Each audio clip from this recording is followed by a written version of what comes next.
And welcome back, everyone, to Who Would Win. Today's Who Would Win comes to us from Insect of Fire, Vomit, and Poison. Fire, Vomit, and Poison.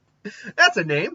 We asked the question, who would win a fight? Ginti from Death Paradise? Is that it, or Death Parade? Is that the name of it? Death Parade, sorry. Death Parade. Death Parade. Versus Caesar and Antonio Veldi. Was it Veldi? Was that his name? All right, I literally just looked up his name. But it was like I was trying to type in the part I did have, and then it let's see here. Caesar, sorry, Zeppeli. I think it was a Z, not a V. A Zeppeli. I believe it's Anthonio. You know, why don't I just get the full name up here, you idiot? Caesar Anthonio Zeppeli from JoJo's Bizarre Adventure.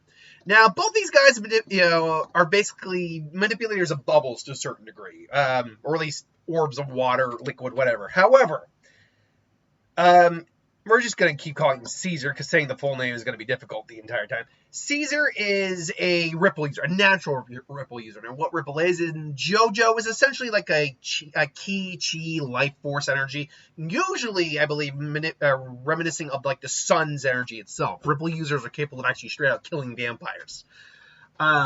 He specifically uses the ripple to manipulate bubbles with his special gloves. He's also physically a very powerful individual, capable of going toe-to-toe with many individuals, having a great amount of endurance, so forth and so on. But we're here to talk about fucking bubbles! And yeah, usually what he does is simply make them into like bubble bombs that makes the bubbles much denser, harder for them to be destroyed, and they blow up. He can also trap people in giant domes of bubbles. They will explode kind of like grenades a little bit. Like think Gambit with playing cards, but this guy with bubbles. Except he's charging it with ripple, not kinetic energy.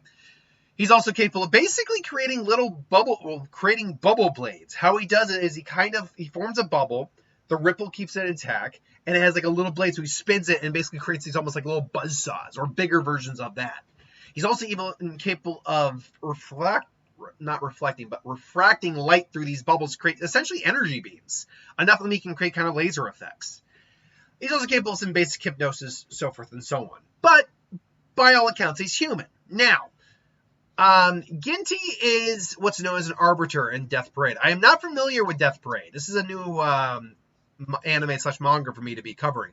But he's an arbiter, which are essentially Grim Reaper-esque characters that play games with dead souls to prepare them for the afterlives. And they run bars, things along those lines, to play these games with these lost souls, or dead souls. But, I mean, and I say Grim Reaper-esque, that's I guess the best way, arbiters are kind of like that. That's the best way I could find to describe them. While they look human, they are not. He is very basic in his abilities. He can use the ability to create and freely manipulate orbs of water he stores in his Kokeshi doll. Now, I don't know if this is the big thing here. I don't know if he's capable of, say, other levels of water manipulation. Let's see, feats. I'm going to look up feats real quick. Because how much water he can manipulate is very much up to him, or very much up to the writer. Because if they haven't shown him being able to manipulate anything apart from the orbs of water, well, then we have a bit of a problem, don't we? Let's see here. Anything beyond the orbs of water? Keep in mind, too, I'm literally learning about this for the first time, this series. So I am not seeing anything beyond the orbs of water. Mind you, these orbs of water are, roughly speaking, a little smaller than his palm. And I'm seeing 1, 2, 3, if I'm just going by the picture I have right here. 1, 2, 3, 4, 5, 6, 7, 8, 9. At least 20 different orbs of water that are all, roughly speaking, maybe the size of a golf ball. So that is a lot. That's not a small amount. Like a golf ball is like that. I mean, it's hard to really gauge it from here, but like if you do your finger like that, that's roughly the size of golf. That seems to be the size of it. And he's got multiples of these that he seems to be able to freely manipulate.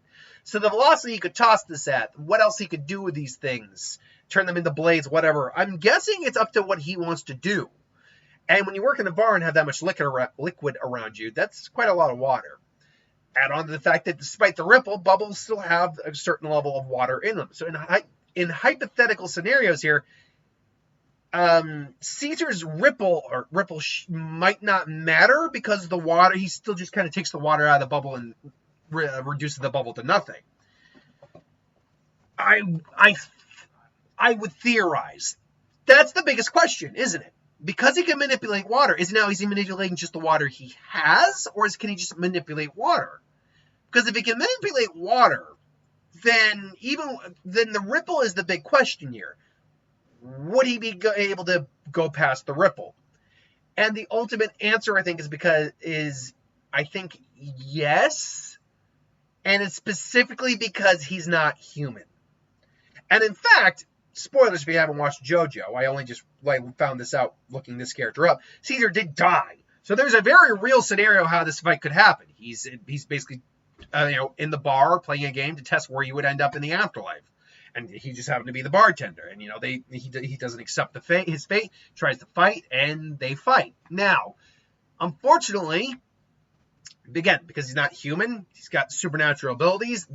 Granted, vampires aren't human either, but you get my point, is that I think because of, being, not unlike being a vampire, which is still walking around the world, eating people, all that, and still having, a physical presence, per se. And again, I don't know how the arbiters operate per se. I'm just giving examples here. Because they're like Grim Reaper types, they probably function on a different set of rules and a different playing field than, say, just like the vampires in JoJo do. So because of that, I would imagine the ripple is something that probably wouldn't matter here. And at that point, then he just kind of pops the bubbles every time they show up, and then just, I got my own, and just starts popping up. Because if he can't manipulate these bubbles, then I actually think it has a big problem on his hands. Because when you factor the ripple in and the amount of things these bubbles can actually do, Ginti would be on the losing side of this fight. But I would think, given the circumstances this fight would have to take place in, and the fact that, again, he's a different type of being than in JoJo, who is probably the ripple he doesn't see as anything more than just energy, he could probably pop the bubbles as is. And even if he theoretically couldn't with his water manipulation, theoretically just using his orbs of water and just kind of firing them at high speeds, should be able to, even with a more durable bubble, pop the bubbles regardless. Unless he's able to actually keep these bubbles intact past a hole being shot through them.